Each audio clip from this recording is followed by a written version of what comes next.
On a humid afternoon in the fall of 1774, when the air in Philadelphia still held a faint memory of summer, the delegates to the First Continental Congress returned from dinner to find that something had shifted. Peyton Randolph, the Virginian who had presided over their sessions with grave, measured calm, was gone, summoned back home by illness and obligations.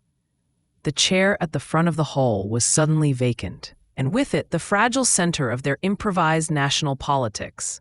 The men from New England, the middle colonies, and the southern tidewater looked around at one another, aware that however much they clung to the language of loyal subjects, they were doing something new and dangerous.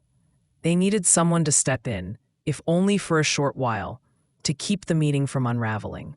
The man they chose was a rice planter from South Carolina named Henry Middleton, a figure whose wealth and connections made him formidable at home, but who in that chilly northern city was still being introduced around.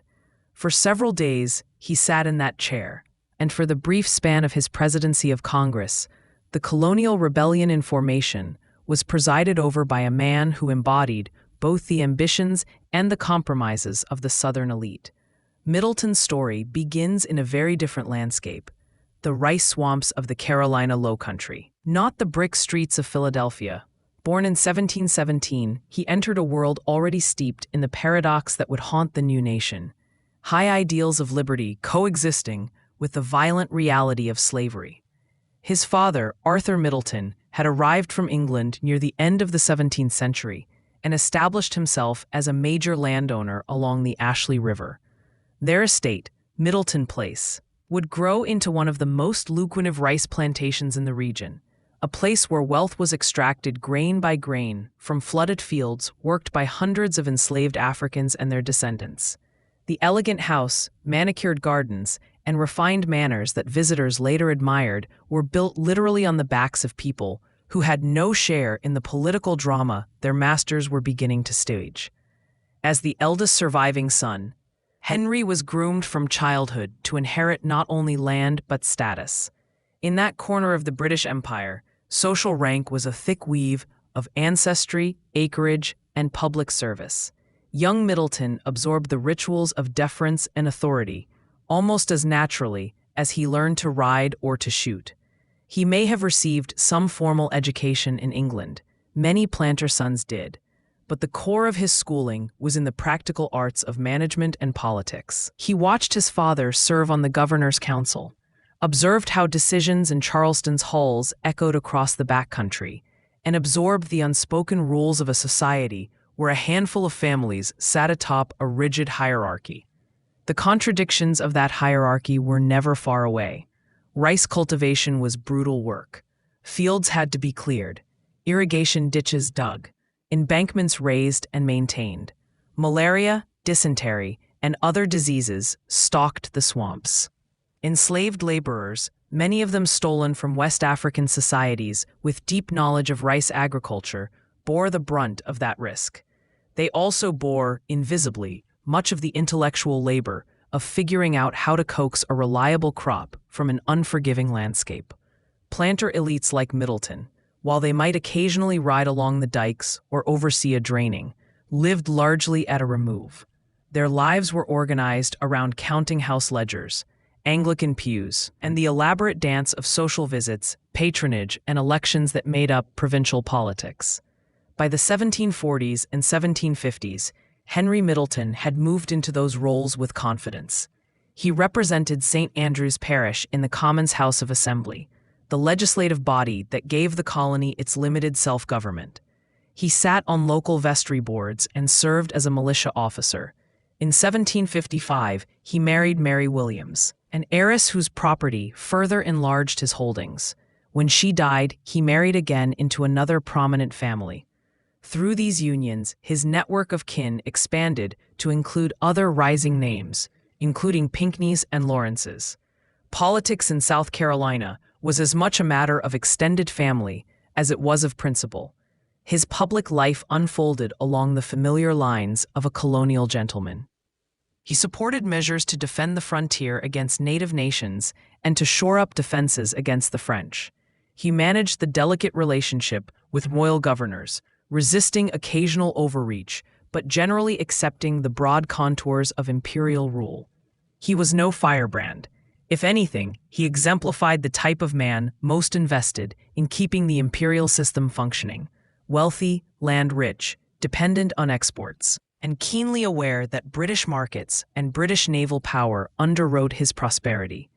And yet, as the 18th century wore on, the strains that would lead to revolution became more difficult for even such men to ignore. The Stamp Act crisis of the mid-1760s thrust questions of taxation and representation into the center of public life. In Charleston, merchants fumed at the economic impact. Lawyers raised constitutional arguments about the rights of English subjects, and artisans joined in noisy street protests. The Commons House, where Middleton sat, passed resolutions condemning the act and asserting the colony's exclusive right to tax itself. When Parliament repealed the law, many colonial elites breathed a sigh of relief. But the pattern had been set. Imperial policy could threaten local autonomy, and resistance could sometimes force a retreat. The Townshend Duties and the Tea Act rekindled that pattern.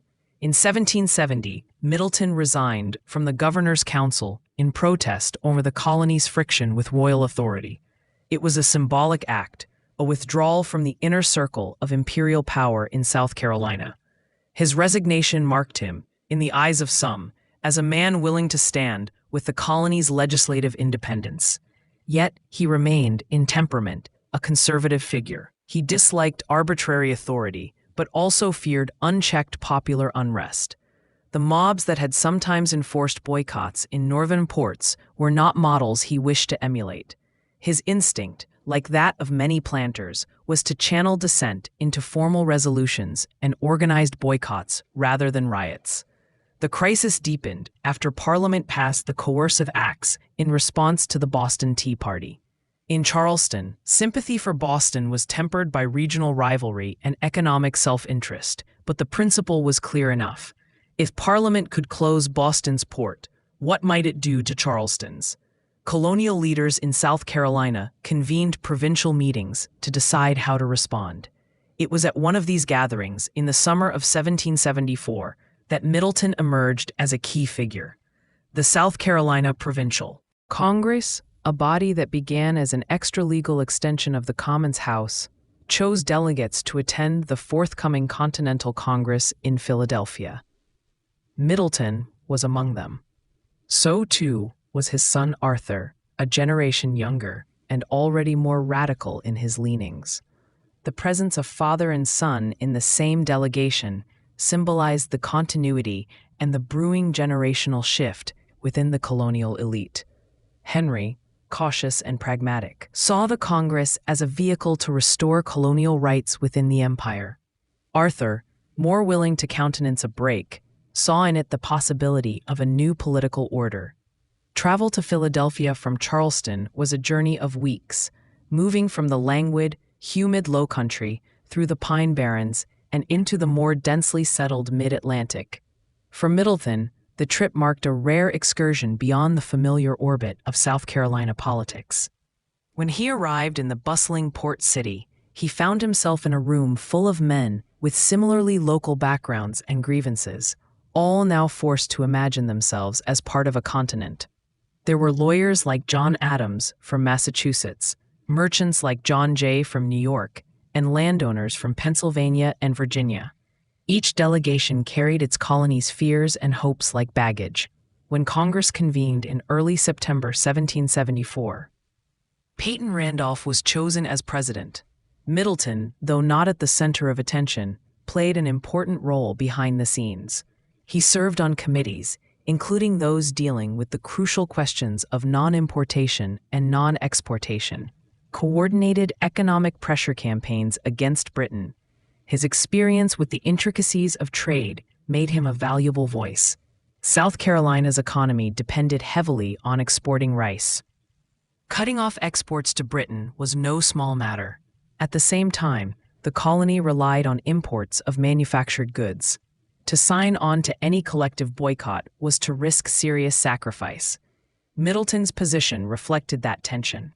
He supported strong language affirming colonial rights and was willing to accept non-importation of British goods. But he balked at measures that would immediately halt exports of rice, which could devastate his colony's economy.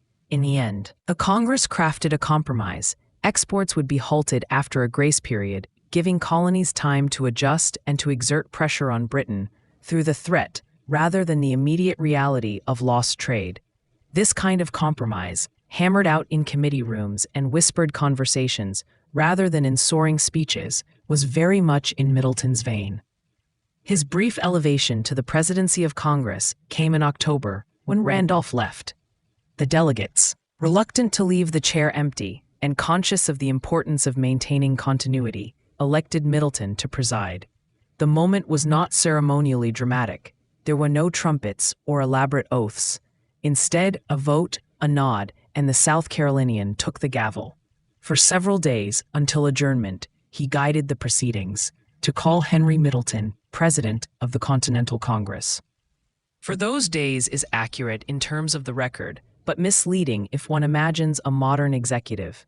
The office carried no independent authority. He did not suddenly gain power to appoint generals or negotiate treaties. His function was to recognize speakers, maintain order, and sign official papers on behalf of the body. Nevertheless, symbols matter. Having a Southern planter in the chair reinforced the sense that the resistance to Britain was not a purely New England affair. It signaled that wealthy men, with much to lose, believed the situation grave enough to risk confrontation. What did he do with that fleeting authority? The honest answer is that he did not attempt to reshape the course of history. He did not push Congress to declare independence. No one was seriously urging that step in 1774. He did not use his chair to scold or to grandstand. He presided over debates about how to present colonial grievances to the king, about the enforcement of the Continental Association, the agreement on economic measures, about the logistics of future gatherings. If he had any moments of quiet influence, they were likely in the way he steered the tone, allowing tempers to cool, keeping radical and moderate factions talking to one another. The more interesting question, perhaps, is what he did not do after Congress adjourned. When he returned to South Carolina, he was celebrated as one of the colony's senior statesmen. He continued to serve in the provincial Congress and held the title of its president for a time, placing him at the apex of a revolutionary government that was slowly supplanting royal authority. But as the conflict escalated from petitions to gunfire, Lexington, Concord, Bunker Hill, Middleton's enthusiasm waned. He supported resistance to parliamentary overreach. He supported the arming of colonial militias and the suspension of royal courts. Yet he hesitated at the thought of a clean break with Britain. This hesitation became most evident when South Carolina drafted its first state constitution in 1776. The document asserted the colony's independence in all but name, establishing new institutions and displacing royal officials. Middleton thought it went too far, too fast. He worried about destabilizing the social order on which he and his peers depended. A notion of sovereignty resting wholly in the people, rather than in a mixture of crown, parliament, and colonial elites, was unsettling. He resigned from the presidency of the state's legislative bodies rather than lend his full endorsement to a structure he thought dangerously radical. His son Arthur, by contrast, threw himself into the more radical cause, eventually taking Henry's seat in the Continental Congress and signing the Declaration of Independence. The father who had presided cautiously over a Congress, still professing loyalty to the king, now watched his son pledge our lives, our fortunes, and our sacred honor to a new nation. The generational drama was almost too neat, as if history were staging a lesson in the transition from imperial reformism to outright revolution. Henry did not disown his son. Nor did he rush to join him. He remained in local matters a patriot, supporting the war effort and suffering for it when British forces ravaged the Low Country. But he never rose again to the kind of continental prominence he had briefly tasted in Philadelphia. The war came home to him in brutal ways. In 1780, British troops captured Charleston and overran much of South Carolina. Plantations associated with leading patriots were targeted. Middleton Place was ransacked, parts of it were burned, family members were arrested or compelled to sign paroles. Henry himself, elderly and in declining health, was spared the worst of imprisonment, but could not escape the gnawing knowledge that the world he had helped sustain was collapsing. The rice fields that had generated his fortune became battlegrounds and hiding places. Enslaved people seized opportunities, however constrained, to flee, to negotiate, or to leverage the chaos. The old order, never as stable as it had appeared, rocked on its foundations. In assessing Middleton's contribution, it is tempting to cast him as a marginal figure, a placeholder president, a cautious local magnate overshadowed by more famous names. But that misses the way his life illuminates the broader patterns of the emerging United States. He was one of many men whose deepest instincts were divided between attachment to established structures and outrage at imperial misrule. He wanted, sincerely, to preserve rights he had come to see as inherent in British subjectship, rights to representation, to due process, to some say overtaxation. At the same time, he was deeply invested in a system of racial slavery and social hierarchy that those very rights excluded. When he sat in the president's chair in Philadelphia, he did so as both a representative of colonial grievance and a custodian of an inequitable domestic order. What he did, then, was help legitimate the early stages of collective resistance. His presence in Congress signaled to other Southern elites that working through this strange new continental body was acceptable, even honorable. His willingness to sign the Continental Association, with its calls for non-importation and eventually non-exportation, helped commit South Carolina to measures that would strain its economy but bind it to the other colonies. His service as president, however brief, marked a moment when a man from a plantation halfway down the coast could sit at the center of the colonial world and call it to order. What he did not do was push that world into its revolutionary phase. He did not become a theorist of republicanism or a champion of democratic expansion. He did not agitate for the rights of small farmers, artisans, or enslaved people. His imagination of liberty remained bounded by class and race. When the logic of independence demanded a more thorough break, he stepped aside for those like his son, who were willing to tie their names to a bolder document. There is a quiet, almost Rogers-like quality to his influence, in the sense that his greatest political acts lay not in dramatic gestures, but in the way he held and channeled a space in which others could speak and decide. 2-3 Info. In the chair of the Continental Congress, he kept business moving without turning himself into the story. In South Carolina's provincial assemblies, he lent his authority to bodies that were, by their very existence, small revolutions. But he was, ultimately, more comfortable with the language of petitions than with that of declarations. He died in 1784, a year after the Treaty of Paris formally ended the war he had helped begin and cautiously supported. By then, the new United States was stumbling through its first experiment in confederal government under the Articles of Confederation, a system in which the presidency was still a modest, rotating office, much like the one he had held. The powerful executive that would later dominate American political imagination did not yet exist.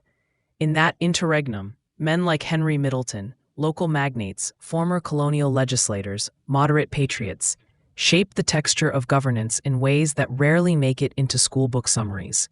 If we look back from the vantage point of a later age, fixated on presidents as singular protagonists, his life can seem like an extended prelude with no clear climax. Yet prelude is not nothing. Without figures like Middleton, the early Congresses might have failed to command the respect of the South. Without their cautious leadership, radical voices might have been dismissed as regional zealots rather than as spokesmen for a broader cause. The revolution needed its Sam Adamses, its fiery pamphleteers and generals. It also needed its Henry Middletons, men who embodied the old order even as they, almost reluctantly, helped dismantle its imperial frame. Perhaps that is the most honest way to see him, as a hinge. On one side of that hinge stands the British imperial world, in which a South Carolina planter could imagine himself both a loyal subject and a legislator of local affairs, secure in his fields of rice and his assemblies. On the other side stands a republic, uneasy and incomplete, wrestling with the implications of words like liberty and equality. Even as it continued to profit from slavery, Henry Middleton leaned into the hinge, bore some of its strain, and then stepped back as it swung wider than he was willing to go. He was not a hero of independence in the romantic sense. He was something more common and, in its way, more revealing, a man of his class and time, who moved just far enough to make the new world possible, but not so far as to feel fully at home in it.